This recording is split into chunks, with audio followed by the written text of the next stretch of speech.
To send their daughter to a prestigious school, a wealthy couple decided to pretend to be poor. As soon as they arrived in the slum, the wife stepped in dog poop. When they asked for directions, the local poor people enthusiastically helped them carry their bags and even gave their little daughter some candy. However, the mother stopped her daughter from eating it, fearing that the candy from the slum might not be clean. This angered the poor people, and they all walked away.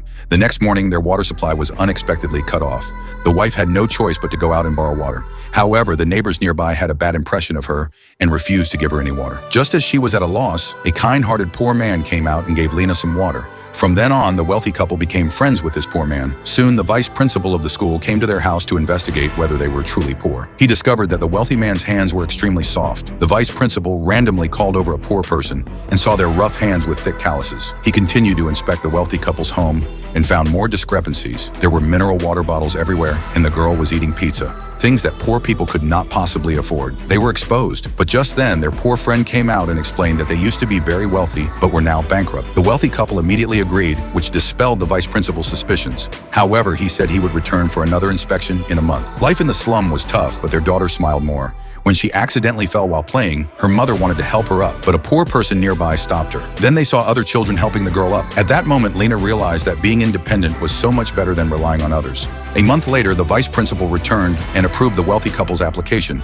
as well as their poor friend's application. Both children could now attend the prestigious school. Everyone was thrilled, but the vice principal required each person to pay $24,000. The wealthy man said no problem, but their poor friend was stunned. Wasn't it supposed to be free? The vice principal said this was for extracurricular activities. The poor man reluctantly agreed, while the wealthy man secretly rejoiced. That night, the wealthy man sneaked out to withdraw money from his bank card. But just then, his poor friend appeared and asked him what he was doing. Fearing that his wealthy identity would be exposed, the rich man had no choice but to say he was stealing money.